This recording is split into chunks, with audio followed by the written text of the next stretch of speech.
லஞ்சுக்கு டெய்லி என்ன பண்ணுறதுன்னு ஒரே குழப்பமாக இருக்கா? வாங்க இன்றைக்கி கலர்ஃபுல்லான 1 பாட் பீட்ரூட் பிரியாணி எப்படி பண்ணுறதுன்னு பார்க்கலாம்.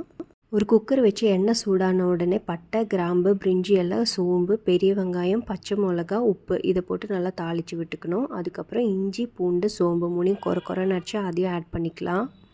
கொத்தமல்லி இலை, புதினா இலை, தக்காளி இது மூணும் போட்டு நல்லா ஸ்மாஷ் ஆகிற அளவுக்கு வதக்கிக்கலாம். நான் கொஞ்சம் பச்சை பட்டாணி ஆட் பண்ணுறேன்.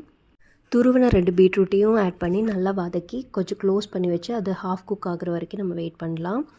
மீன்வேல் நான் 2 பச்சை மிளகா மிக்சியில் அரைச்சி வச்சுருக்கேன். அது கூட தண்ணியும் ஆட் பண்ணி ஊற்றுறேன். தண்ணி நான் ஜீரக சம்பா எடுத்தனால 1க்கு 1.25 தண்ணி வச்சுருக்கேன். ஏன்னா பீட்ரூட்லேருந்தும் கொஞ்சம் தண்ணி ரிலீஸ் ஆகும். தண்ணி கொதிச்ச உடனே அரிசியை ஆட் பண்ணி கொஞ்சம் லெமன் ஜூஸ், நெய் போட்டு க்ளோஸ் பண்ணி ஒரு விசில் விட்டு ஒரு 10 நிமிஷம் சிம்மில் வச்சு எடுத்திங்கன்னா கலர்ஃபுல்லான பீட்ரூட் பிரியாணி ரெடி. கூட ஒரு ஃப்ரை வச்சு சாப்பிட்டிங்கன்னா சூப்பராக இருக்கும். என்ஜாய்.